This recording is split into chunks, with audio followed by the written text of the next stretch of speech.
Hi guys, welcome back to our channel. Super happy to see everyone here. Guys, for today's episode, I never imagined that I would be sharing this because if you know me, I love a good sparkle.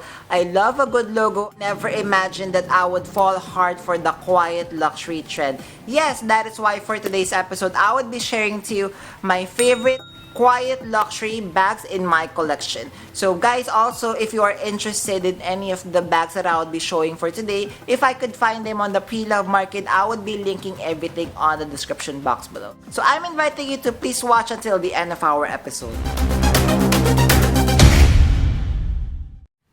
Hi guys, Ron here, Looking Budgetarian Fashionista. I publish vlog every Wednesdays and Saturdays about fashion. I do luxury shopping vlogs, also in unboxings. I also do bag reviews and provide styling tips.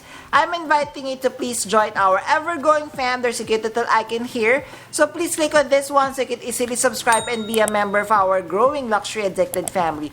Please like and share this video and follow me on my new Instagram account that's at Ramiro52 for daily updates and styling tips coming from me.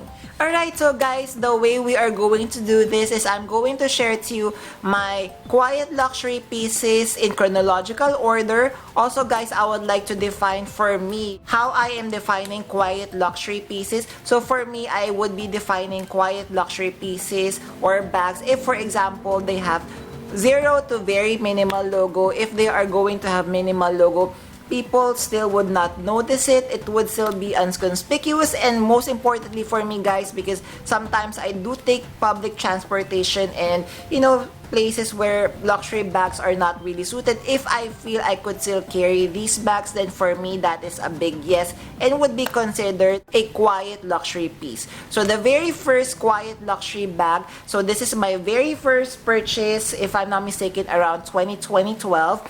And it is my Louis Vuitton Papillon bag in the black epi leather. Yes, as you can see, her year of production is around 1996 to 2000. I purchased this one pre-love from my best friend, and I would just also like to share, this is my very first luxury bag purchase ever. Yes, so if we are speaking of pre-love. So as you can see, her hardware is still gold and the logo of Louis Vuitton is very minimal stamping over here. So we have in the mommy and we also have in the baby. So I also love this one because the size of this one, she is like a medium to large bag, so she could carry all of the essentials that I need. The only con of this one is she doesn't come with any strap, but for me, I don't mind. So what I would be doing is I would just be using any straps that I have, and as you can see here, she comes with D-rings, so 4 D-rings, and I could attach it over there, and I could carry this one as a crossbody or as a shoulder bag. So guys, also another thing that I love about the Papillon bag, as you know, with the denim collection launching January 2024, I have shared this multiple times, they are going to re-release a denim version of this bag. That is why I'm so happy. For a time I wanted to sell this one, but since I've been using this a lot this 2023, I'm glad that I've stayed and not sold this one because of course I'm more ecstatic that Louis Vuitton is re-releasing the Louis Vuitton Papillon bag. Alright, so the next that I purchased, so this one now guys is my very first purchase, brand new, directly from the store, and it is the Givenchy Antigona size mini. Material is the box or smooth calfskin leather, and the hardware, I think this is like a champagne or rose gold hardware, so as you can see here. So I'm still considering this as a quiet luxury bag because this is kind of bag that is a little bit inconspicuous, especially in today's time. Many people know, if they're not familiar with luxury, they would not know that this is a Givenchy bag. The logo of the Antigona, as you can see, is very minimal. And also I would like to share, because this is one of my very first bag, this is the original design, wherein the strap is non-detachable compared to the new Antigonas right now, where I've heard a lot of reviews saying that sometimes the strap would just detach on its own. So this one doesn't have any issue, and at the same time that is a con because of course if I never am keeping this, I could not remove the strap. But again, let's move on. So the zipper of this one is one of the smoothest zipper in my bag collection. It doesn't have any issues. Again, the size is a good size. It's comparable to the Alma BB. I could fit a lot with this one.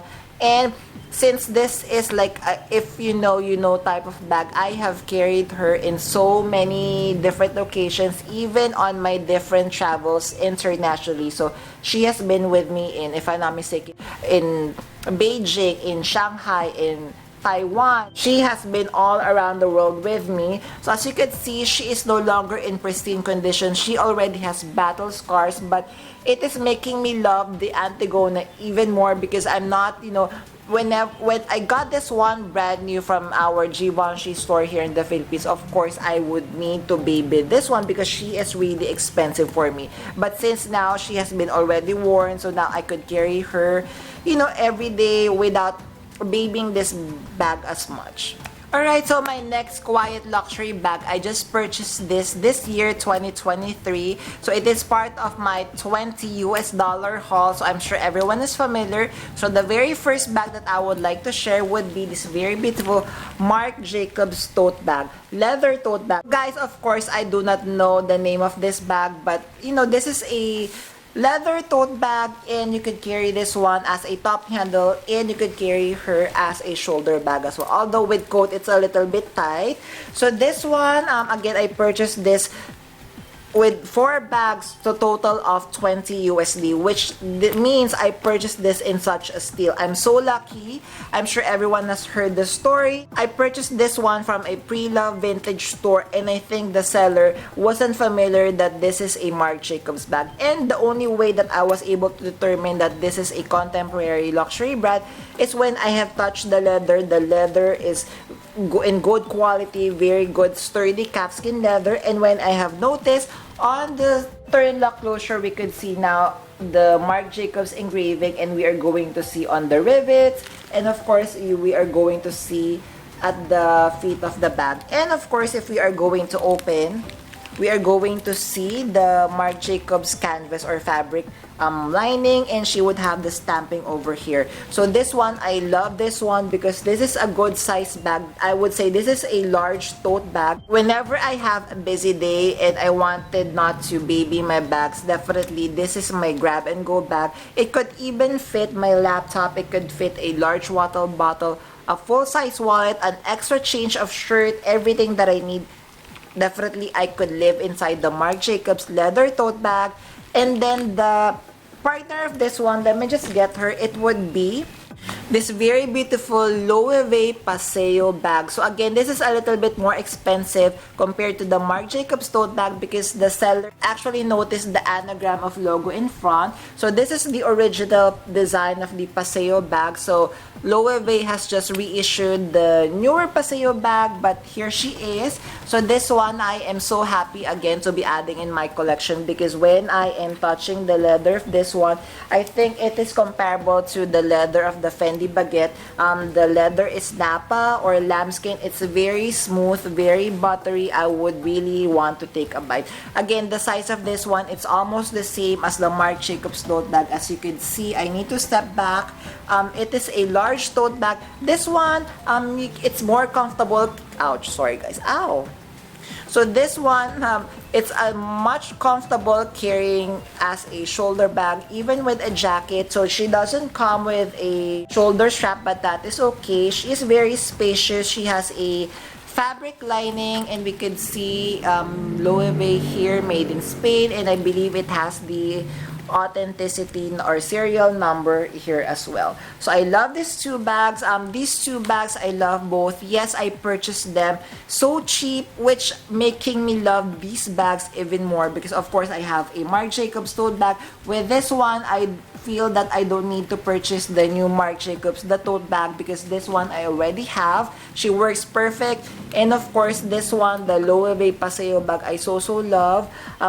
Again, I could carry these bags in places that I don't need to baby these bags. That's why I so love them so much. Alright, so the last two bags, I purchased this one this year, 2023, and they are one of my favorite quiet luxury pieces. So they are from the brand Ferragamo. The very first one is the Ferragamo iconic top handle bag, as you can see. So I purchased this one pre-loved from a Japanese consignment store. The material is black patent leather with gold hardware. She doesn't come with any D-ring for you to be able to carry as a crossbody or as a shoulder bag. This is mostly carried as a top handle or at the crook of your arm.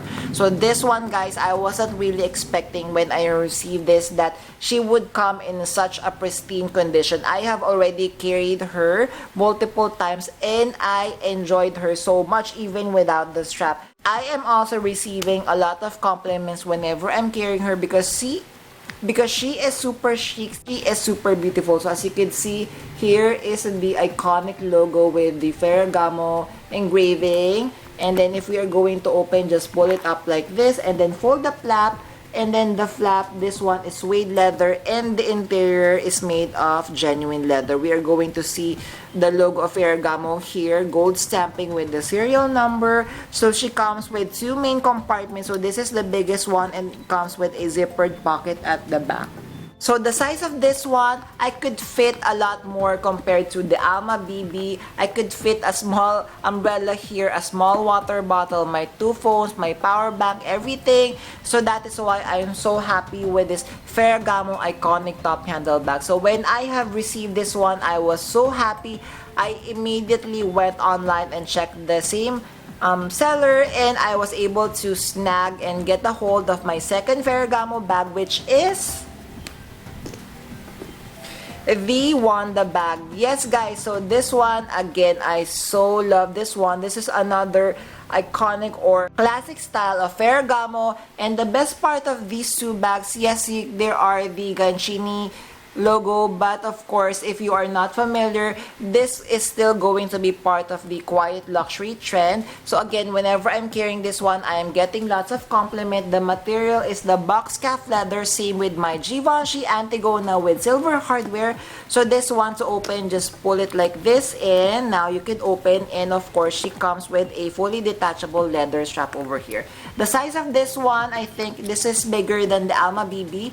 It could be comparable to an Alma PM, so I could carry a lot inside this very beautiful Ferragamo Wanda bag. And guys, I am so happy with these two purchases to add to my collection. Alright, so guys, as a bonus, I would like to share to you among my quiet luxury pieces which one is my favorite. Although, guys, to be honest, I'm having difficulty saying which one is my favorite because I love them all. But it is a toss-up between, of course, my Givenchy Antigona over here and of course my Ferragamo bags. So my Wanda bag and of course my iconic top handle. So any of these three, I love them so much and I'm so happy to be adding to my collection. And guys, also in the future, I never imagined that I would be loving quiet luxury bags as I am in love with them right now, because the reason why I so love them is because number one is I think with the security. With security, I feel very safe, very secured whenever I am carrying this because